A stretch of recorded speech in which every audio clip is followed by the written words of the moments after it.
People have to wait for 2 hours to fetch water. My mom will wake up at 3 in the morning. She will go to the river to fetch water. Nobody over here is worried about climate change and stuff like that. My campaign, my advocacy for fossil fuels for Africa is all about just stopping toil and ensuring that Africans have like the basic. Most people in the West take whatever they have for granted. People have tapped water. People have got electricity. They just flip a switch and they have lighting in their place. They do have laundry machines. They do have dishwashers. They do have all of these great benefits thanks to fossil fuels. But when you come to Africa, it's a different story, or like a totally different story. So where I come from, more than 90% of the community earn a livelihood from agriculture. These are people who wake up in the morning, go to their farm, pluck tea, or weed their maize, or harvest their finger millet, or actually, like most families own a cow or two, so they have to also wake up in the morning and get napier or some grass. So that's what my community is all about.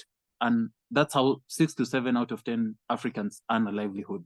Like they're earning a livelihood thanks to agriculture.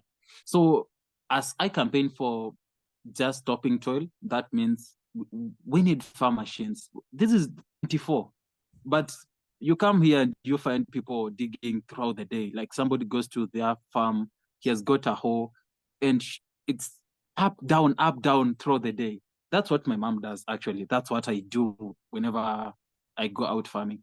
So we toil a lot. And as I just said, one of the problems that we have is water. In some other places in Kenya, it's worse. People fetching water from maybe 2 kilometers away. My home fetches water from about 600 meters away uphill. In Kissi, it's just hills everywhere. I dug a borehole last year, thanks to help from some of my friends. And yeah, so people don't have to go fetching water 600 meters away. They come here.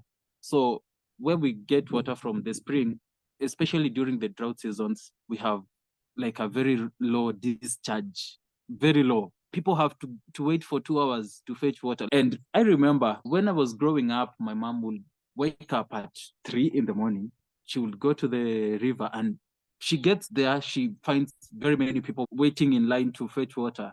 So you can imagine waking up at 3 in the morning. During the day, it's even more chaotic. Like you're going to wait for 3 hours or something. Getting tapped water, it's a game changer.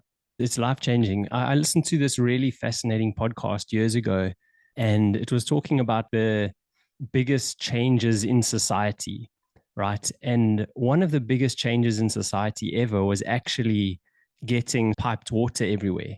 And that was also a reason that so much disease actually stopped, was because people then had clean running water. They weren't going to wherever it was to get their water. So like what you're doing is like twofold. You're giving people, well, water on tap, which is life-changing, but also probably helping with other issues, maybe related around to disease and sicknesses and stuff that they can avoid. Yeah, talking about disease, another thing that we have been trying to do, Fossil Fuel for Africa has been trying to do, is getting people clean cooking, because over here people cook using firewood in houses that don't have chimneys. So you can imagine what that does to them.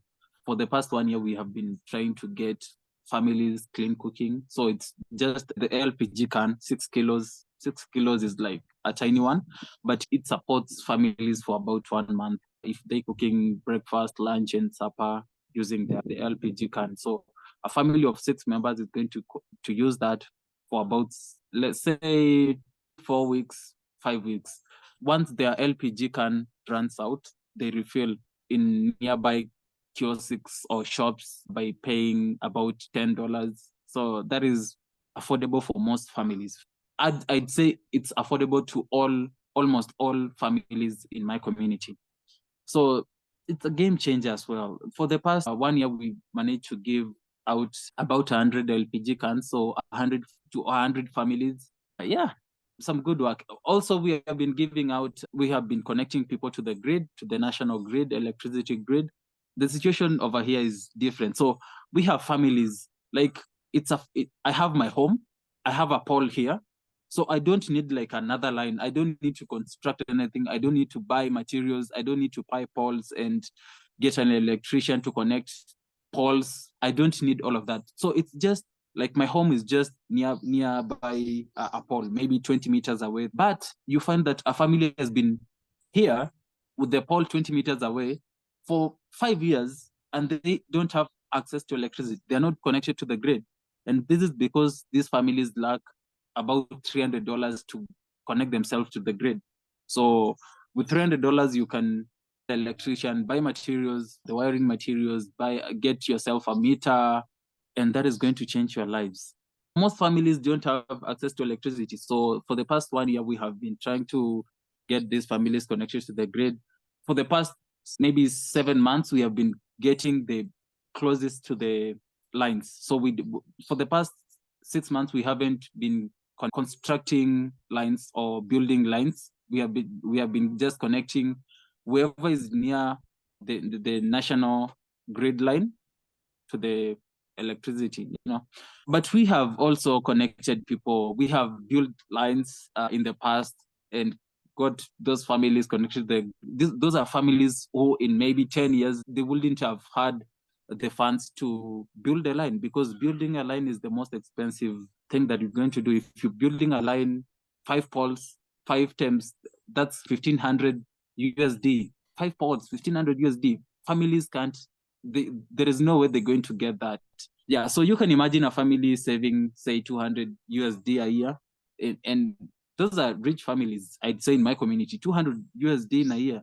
That means you don't have kids in school. You don't have, let's say, young kids. You don't have young kids in school, and that is it. If you have kids in school, there is no way you're going to save 200 USD. Actually, you're going to be in debt, because there is no way you're going to take your kids to school at the same time affording their clothing, food, all of that.